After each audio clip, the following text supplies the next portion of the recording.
తొట్టిల్లిపోతాం. అలాగే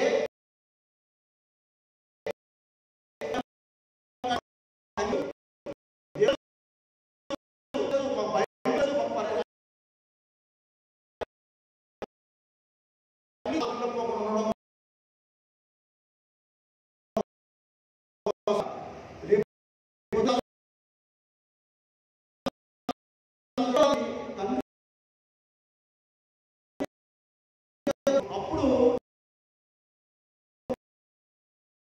నాన్నగారు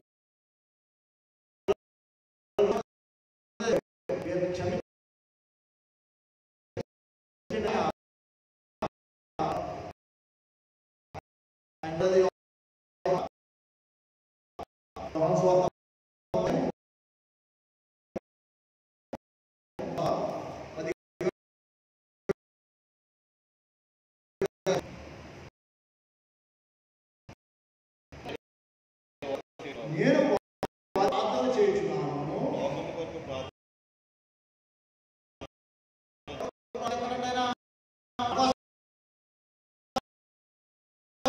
ప్రార్థన చేయించున్నాను.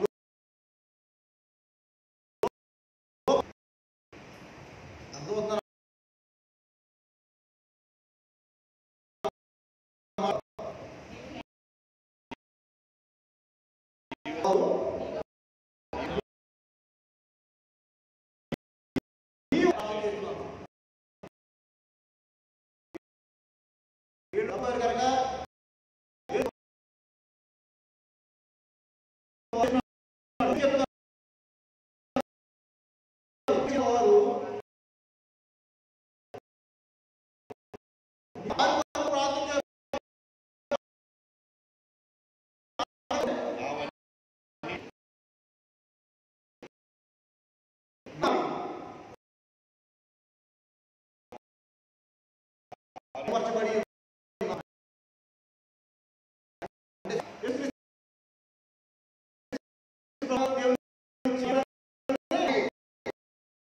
దేవుణ్ణి నమ్మే చూడండి, చూసారు లాస్ట్ కదా, నేను మహిమపరచబడి ఉన్నాను. మనం రోజు ఎవరు యేసుక్రీస్తు ప్రభువుని మనం మహిమపరుస్తూ ఉంటామంట. మనం నమ్ముకున్నాం, మనం విశ్వాసించాము, విశ్వాసం ఒక్కసారి తొట్టిల్లిపోయి ఉండొచ్చు మన జీవితాల్లో. ఆ తొట్టిల్లిపోయే సందర్భాన్ని ఎత్తిపెట్టి మన కోసం విజ్ఞాపన చేస్తుంటాడు తండ్రితోడి. తర్వాత నుండి నేను ఇకను లోకములో ఉండను, కానీ మీరు లోకములో ఉన్నారు. ఆయన లోకంలో లేరు, కానీ మనం ఎక్కడ ఉన్నామంట? లోకంలో. ఎందుకంటే ఆయన పరిశుద్ధ లోకంలోకి వెళ్ళిపోయాడు. ఆయన చుట్టూ పాపం అనేది లేదు, ఆయన చుట్టూ శోధన లేదు, ఆయన చుట్టూ బాధ లేదు. కానీ మనము లోకంలో ఉన్నాం. ఈ లోకం అంటే శ్రమల భూమి, ఈ లోకం అంటే పాప భూమి, ఈ లోకం అంటే ఇబ్బందుల భూమి, ఈ లోకం అంటే సమస్యల భూమిలో ఉన్నాం అనమాట. తర్వాత చూడండి, నేను ఎదుగు వచ్చుచున్నాను పరిశుద్ధమైన తండ్రి, మనము ఏకమై ఉన్నలాగున వారు ఏకమైనట్లు నీవు నాకు అనుగ్రహించిన నీ నామమందు ఎవరిని కాపాడాలంట? మనల్ని కాపాడతాడంట ఆయన. ఎవరిని కాపాడతాడంట? మనల్ని కాపాడతాడంట ఆయన. అని చూడండి, ఎంత తండ్రితో ఆయన మాట్లాడతాడు. ఆయన మన కోసం తండ్రితో మాట్లాడతాడు. చూడండి, నేను ఇకను లోకంలో ఉన్నాను, కానీ మీరు లోకంలో ఉన్నారు. అది మనం ముందు కంటెస్టెంట్. సెకండ్ దాన్ని చూస్తే, నేను నీ యొద్దకు వచ్చుచున్నాను పరిశుద్ధుడైన తండ్రి. ఈయన ఎవరి దగ్గరికి వెళ్తాడంట? తండ్రి దగ్గరికి వెళ్తాడు. ఈయన యేసుక్రీస్తు ప్రభువారు తండ్రి దగ్గరికి వెళ్తాడంట. నేను నీ యొద్దకు వచ్చుచున్నాను పరిశుద్ధాత్మ తండ్రి, మనము ఏకమై ఉన్న లాగున, అంటే తండ్రి కుమారుడు పరిశుద్ధాత్ముడు ఎలాగ ఏకమై ఉన్నారో అలా ఏకమై ఉన్న లాగున. ఎవరో ఏకమై ఉన్నారంట? మనము కూడా యేసుక్రీస్తు ప్రభువారితో ఏకమై ఉన్నామంట. చూడండి, నీవు నాకు అనుగ్రహించిన నీ నామముతో వారిని కాపాడము అన్నాడు. ఎవరిని కాపాడాలంట? మనల్ని. చిన్న తప్పిదం వచ్చిన దేవుడు మన ఎడల దేవుడు మన ఎడల జాలి కలిగి మనం ఇప్పుడు రక్షిస్తాడు. కాకపోతే ఏంటంటే మనం విశ్వాసం కలిగి ఉండాలి. మానవ సహజం, పాపంలో పుట్టాం, పాపంలో పెరిగి మనందరం పాపంలో ఉన్నవారమే. కానీ మనము నమ్ముకున్నవాడు సజీవుడు. మనం నమ్ముకున్నవాడు సజీవుడు. ఎల్లప్పుడూ మన కోసం మొరపెడుతూ ఉంటాడు. పరిశుద్ధాత్మను ఎల్లప్పుడూ మన కోసం మొరపెడుతూ ఉంటాడంట. యోహాను సువార్త 17:15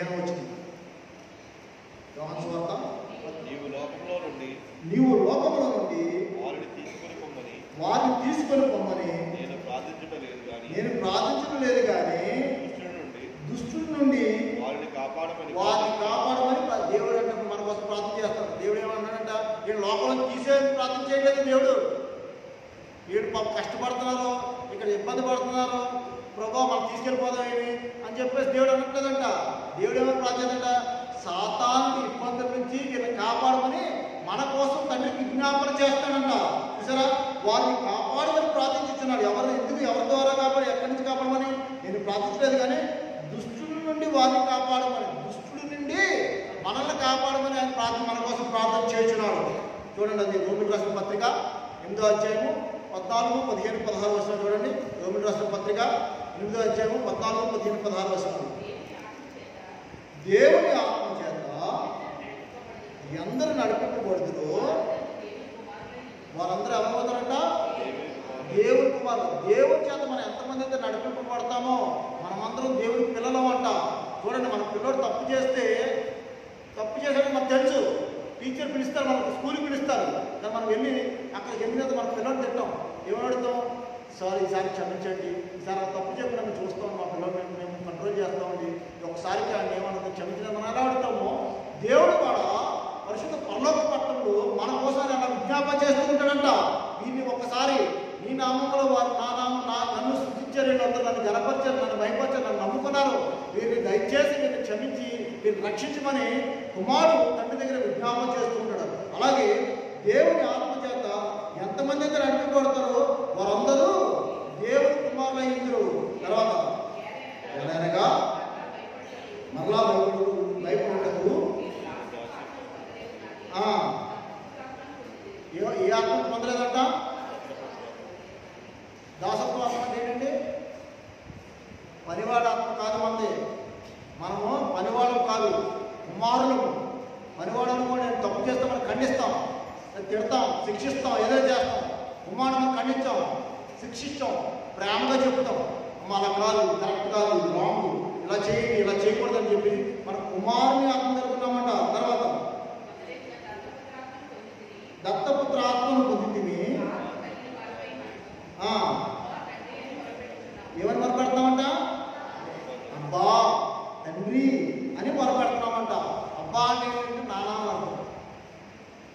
ముస్లిమ్స్ హిందీలో అబ్బా అంటారు. అబ్బా అంటే ఏంటంటే ఫాదర్, తండ్రి అంటారు అనమాట. అబ్బా తండ్రి అని మొరపెడతామంట. ఎందుకు మొరపెడతాం, మనకి ఆయన తండ్రి కాబట్టి, మనకి స్వతంత్రం దేవుడు మనకి ఇచ్చాడు. ఎందుకంటే మన కుమారులు కాబట్టి.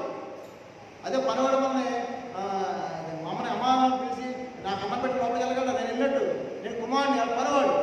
అలాగా మనకి దేవుడి రాజ్యంలో మన స్వతంత్రం, మన కుమారులు వెళ్ళామంట. తర్వాత 16 మనము దేవుని పిల్లలమని ఆత్మ తానే మన ఆత్మతో కూడా ఎవరితో సాక్ష్యం ఇస్తున్నారని ఇక్కడ పరిశుద్ధాత్మ మనలో ఉన్న ఆత్మకు సాక్ష్యం ఇస్తుందంట. ఏమనిస్తుందంట, నువ్వు దేవుని పిల్లలు, దేవుని కుమారుడు, దేవుని కుమార్తెవు అని చెప్పేసి పరిశుద్ధాత్మ మనలో ఉన్న ఆత్మకు చెప్తుంది. నువ్వు సిద్ధపడాలి, ఎందుకంటే నువ్వు దేవుని కుమారుడు, నువ్వు దేవుని బిడ్డలు అని చెప్పేసి చెప్తుందంట. చూడండి, రోమిలకు రాసిన పత్రిక 8వ అధ్యాయం 26 వచ్చింది. అటువలే ఆత్మయు మన బలహీనతను చూసి సహాయం మన బలహీనత ఏంటంటే ఏదో ఒక చిన్న బలహీనత. చూడండి, అనుదినము మనం ఒకే లేకుండా ఇవాళ మన పరిస్థితులన్నీ బాగున్నాయి అనుకో, దేవుని సన్నిధిలో ఉంటాం. చిన్న సమస్య వచ్చింది అనుకోండి, దేవుని సన్నిధిలో సమస్య పరిగెడతాం. అర్జెంటుగా ఇవాళ ఆదివారం మన గురుకు రావాలి, సడన్గా బ్యాంక్కి ఫోన్ వచ్చి ఏమన్నా బ్యాంక్ అకౌంట్ నుంచి ఎవడో 10,000 రూపాయలు కొట్టేసరికి అర్జెంట్ బ్యాంక్ అన్నాను అనుకో, అటు సమస్య పరిగెడతాం. ఎందుకంటే ఏమైపోతుందో తెలియదు కాబట్టి. ఇక్కడ రేపొద్దున వెళ్ళొచ్చు అనుకుంటాం. సమస్య ఎప్పుడు వస్తుందో మనకు తెలియదు, సమస్య ఎలా ఉంటుందో తెలియదు, ఎలా వస్తుందో మనకు తెలియదు అంట. ఆ బలహీనత ఏంటంటే మనం దేనికైతే బానిసత్వం అవుతామో, దేనికైతే మనం లొంగిపోతామో ఆ బలహీనతకి నుంచి మనకు సహాయం చేస్తారని చూడండి అక్కడ. ఎలాగా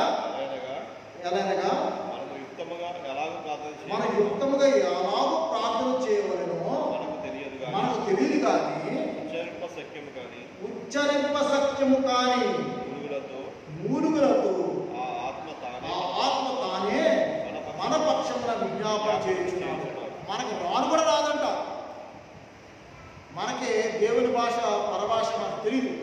పరలోక భాష మనకు రాదు, కానీ మనలో నుండి పరిశుద్ధాత్ముడు మన కోసం మొరపెడుతూ ఉంటాడు.